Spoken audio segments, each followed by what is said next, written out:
សុកស្រាប់តែផ្ទុះរឿងករណីរបស់ស៊ូលីជាមួយនឹងគីមសូយុនឡើងមកវិញអ្នកទាំងអស់គ្នាប្រហែលជានៅចាំរឿងមួយនេះត្រូវអត់គឺជារឿងមួយដែលស៊ូលីបានសម្ដែងជាមួយនឹងគីមសូយុនហើយក៏ជារឿងមួយដែរដែលត្រូវបានគេវាយប្រហារទៅលើស៊ូលីខ្លាំងមែនទែនរហូតដល់នាងបានធ្លាក់ចូលទៅក្នុងជំងឺបាក់ទឹកចិត្តធ្ងន់ធ្ងរនិងបានបញ្ចប់ជីវិតរបស់ខ្លួនទៀតឥឡូវនេះរឿងមួយហ្នឹងគឺចាប់ផ្ដើមផ្ទុះឡើងមកវិញហើយបន្ទាប់ពីសូយុនគាត់មានបញ្ហារឿងអាស្រូវជាមួយនឹងគីមសេរ៉ុនដែលអ្នកលេងបណ្ដាញសង្គមនាំគ្នាទៅកោះកាយនិងរកភាពប្រក្រតីនៅក្នុងរឿងមួយហ្នឹងគឺចំពោះរឿងហ្នឹងដែលគេបាននិយាយថាចេះជាខ្សែភាពយន្តមួយដែលមិនឲ្យតម្លៃទៅលើមនុស្សស្រីជាពិសេសគឺតារាស្រីដែលល្បីៗដែលយកទៅសម្ដែងនៅក្នុងរឿងមួយហ្នឹងគឺគេបាននិយាយថាជាតួអង្គមួយដែលគ្មានតម្លៃដែលមិនឲ្យតម្លៃទៅលើពួកគាត់តតែសោះដំបូងឡើយរឿងមួយនេះត្រូវបានគេដឹងថាចេះគឺដឹកនាំដោយលោកលីចុងសុកប៉ុន្តែត្រូវបានផ្លាស់ប្ដូរអ្នកដឹកនាំវិញដែលផ្ទេរទៅឲ្យបងប្អូនជីដូនមួយរបស់លោកគីមសូយុនគឺលីសារ៉ាំងដែលជាអតីតគូស្នេហ៍របស់សាវយេជីចំពោះការផ្ទុះបញ្ហារឿងនេះឡើងមកវិញគឺដោយសារតែបងប្រុសរបស់ស៊ូលីគាត់បានបង្ហោះសារមួយនៅលើ IG របស់គាត់កាលពីថ្ងៃទី21ខែមីនា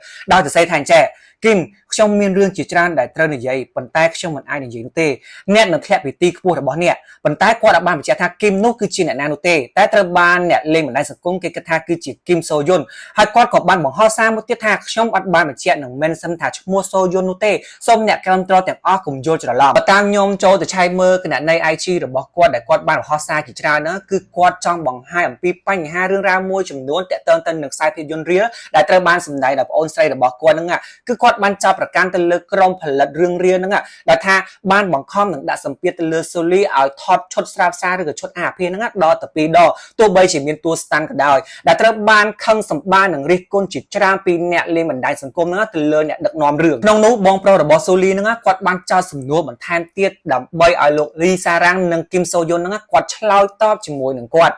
់ដោយទី1គាត់សួរថាចេះឈុតនៅលើក្រែហ្នឹងគឺមាននៅក្នុង script ដើមអត់បើសិនមិនមានសូមគីមសូយុនចូលបកស្រាយទី2តួចំនួនមានហេតុអីមិនប្រើទាំងដែលតួចំនួនគឺនៅកន្លែងថតនឹងដែរទី3តើសូលីត្រូវបានគេបង្ខំឲ្យរូបគាត់ហ្នឹងថតឈុតស្រាបសារនឹងមែនអត់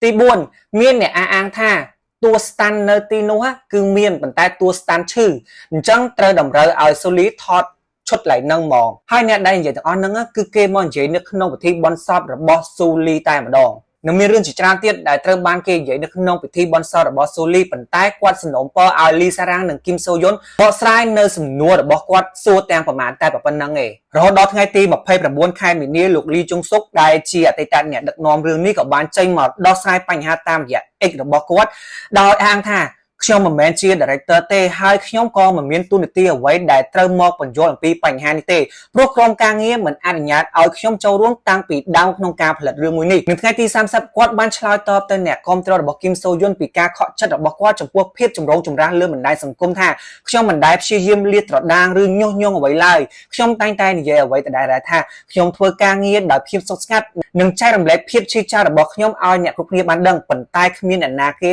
ចាប់អារម្មណ៍នោះទេបើគ្រប់គ្នាជាអ្នកគ្រប់គ្រងរបស់គាត់អ្នកគួរតែមើលពីសកម្មភាពរបស់គាត់ដែលអាចមានផលប៉ះពាល់ដោយខ្ញុំក៏ធ្លាប់ជាអ្នកគ្រប់គ្រងគាត់ពីមុនផងដែរនៅក្នុងថ្ងៃទី30ខែមីនានឹងដដែលគឺបងប្រុសរបស់ស៊ូលីនឹងគាត់បានបង្ហោះសារមួយនៅលើ IG របស់គាត់បន្ថែមទៀតថាម្ដាយរបស់គាត់នឹងត្រូវបានគេតេមកគម្រាមកំហែងសម្លុតខ្លាំងពីជនម្នាក់ដែលមិនស្គាល់មុខហើយគាត់ក៏បានសរសេរនៅក្នុង IG របស់គាត់ថាតើវាលើអត់ដែលអ្នកតេទៅនិយាយជាមួយម៉ាក់ខ្ញុំជាជាងនិយាយជាមួយខ្ញុំអ្នកអន់ណាខ្ញុំត្រូវបានគេតេមករំខានរយៈពេល2ថ្ងៃហើយដែលគិតថាអាចបិទមាត់ខ្ញុំតាមរយៈការគម្រាមកំហែងម៉ាក់ខ្ញុំ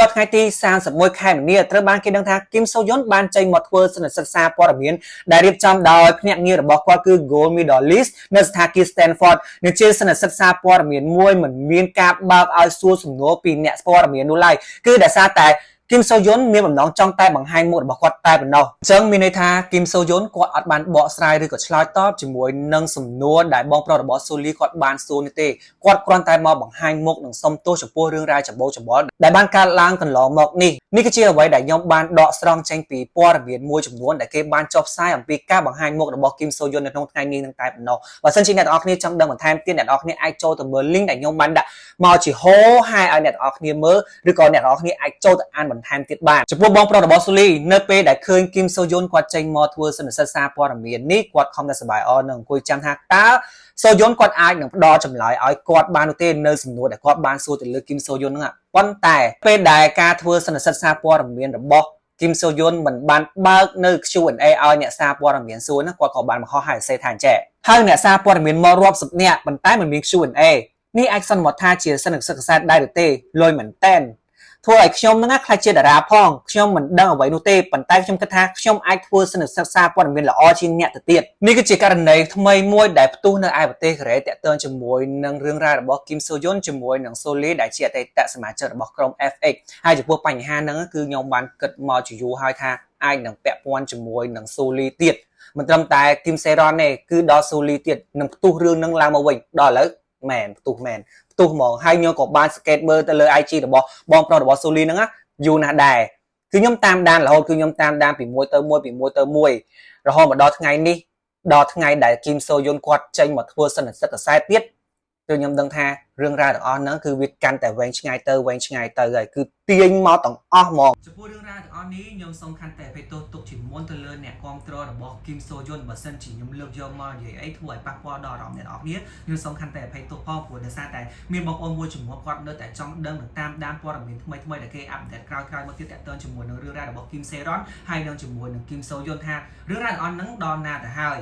ឥឡូវនេះគឺបានទាញរឿងថ្មីចូលមកទៀតហើយគឺរឿងរបស់ Solee ចូលមកពាក់ព័ន្ធមួយទៀតសិនបើជាអ្នកទាំងអស់គ្នាចង់ដឹងព័ត៌មានបន្ថែមទៀតតាក់ទងជាមួយនឹងរឿងរ៉ាវព័ត៌មានអាប់ដេតថ្មីរបស់ Kim So Yoon Kim Se-ron ហើយនឹង Solee